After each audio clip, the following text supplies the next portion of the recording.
अवधूत चिंतन श्री गुरुदेव दत्त. श्री स्वामी समर्थ. तुम्हा सगळ्यांचं स्वामी श्रद्धा यूट्यूब चॅनलवर खूप खूप मनापासून स्वागत.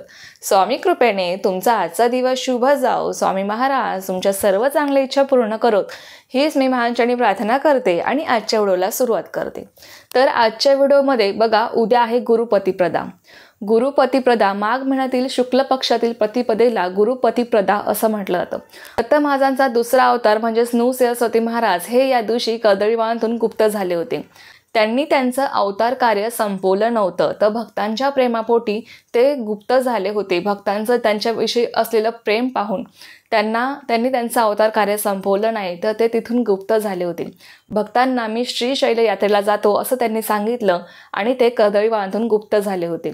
भक्तांनी त्यांना अनेक विनवण्या केल्या, परंतु महाराजांनी त्यांना सांगितलं की मी इथेच वास करणार आहे. तुम्ही माझ्या निर्गुण पादुकांचं पूजन करा.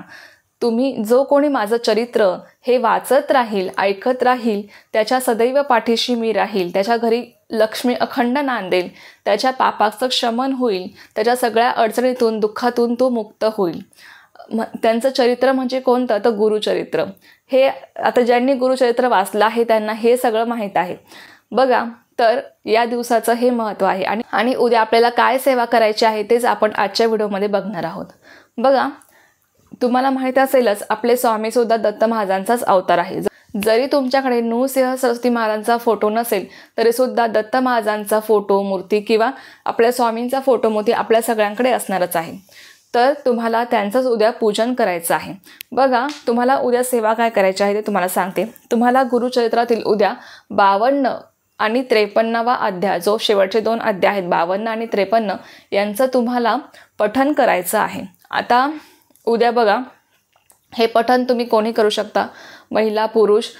तुमच्या घरामध्ये कोणाला जर बाहेर कुठे जायचं असेल, वेळ नसेल, तर घरातल्या कोणत्याही व्यक्तीने जरी पठण केलं या 2 अध्यायांचं तरी चालणार आहे. पण उद्या आपल्या घरामध्ये गुरुचरित्रातील 52 किंवा 53 अध्यायाचं पठण झालंच पाहिजे, लक्षात घ्या.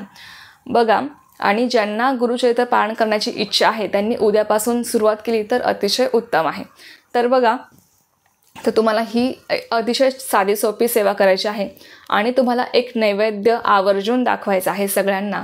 तो नैवेद्य म्हणजे तुम्हाला वरण भात, घेवड्याच्या शेंगाची भाजी. आता घेवड्याच्या शेंगाचा उल्लेख गुरुचरित्रातील अध्याय 18 यामध्ये आहे, तुम्हाला सगळ्यांना माहीत आहे. तर घेवड्याच्या शेंगाची भाजी तुम्हाला करायची आहे, जो श्रावणी घेवडा आहे तो. वरण भात, घेवड्या शेंगाची भाजी, पोळी, असा तुम्हाला तो नैवेद्य करायचा आहे. त्याचप्रमाणे तुम्हाला नैवेद्यामध्ये गोड पदार्थ म्हणून तुम्हाला बेसनाचा लाडू बनवायचा आहे. आता बेसनाचा लाडू का बनवायचा त्यामागचं कारण सांगते. जेव्हा नृसिंह महाराज हे गुप्त होण्यास जात होते तेव्हा त्यांच्या भक्तांनी त्यांना बेसनाचा लाडू दिला होता. हे यामागचं कारण आहे. तर तुम्हाला उद्या बेसनाचा लाडू आवर्जून बनवायचा आहे. एक जरी बनवला तरी चालणार आहे, काहीच हरकत नाही. तुम्ही एक लाडू उद्या बेसनाचा आवर्जून आपल्या नैवेद्यामध्ये दाखवा. आणि लक्षात घ्या, तुम्हाला वरण भात, पोळी, घेवड्या शेंगाचा जो काही नैवेद्य आहे तो तुम्हाला 15 मिनटं आपल्या स्वामींसमोर ठेवायचा. तो तुम्हाला सगळ्यांना घरातील ग्रहण करायचा आहे. त्याचबरोबर जो बेसनाचा लाडू होता तो तुम्हाला सेपरेट वाटीमध्ये ठेवायचा आहे झाकून. आणि तो तुम्हाला दिवसभर उद्या तुम्ही जेव्हा तो नैवेद्य दाखवणार बेसनाच्या लाडूचा, संध्याकाळी दाखवा किंवा दुपारी दाखवा, सकाळी दाखवा, तो तुम्हाला उद्या दिवसभर रात्रभर तसाच ठेवायचा आहे. आणि दुसऱ्या दिवशी म्हणजे परवा सकाळी तुम्हाला सगळ्यांना घरातील व्यक्तींना तो ग्रहण करायचा आहे, लक्षात घ्या.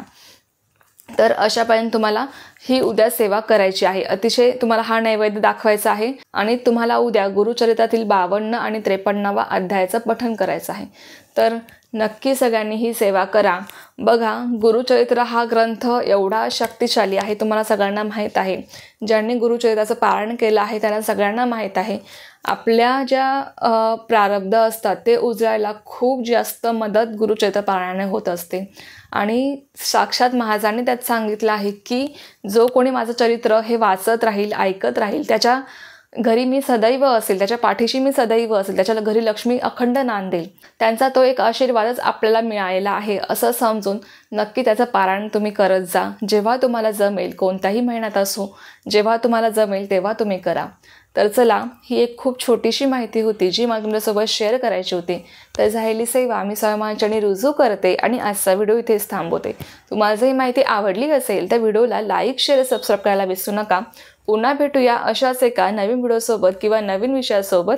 तोपर्यंत सर्वांना श्री स्वामी समर्थ. जय जय स्वामी समर्थ.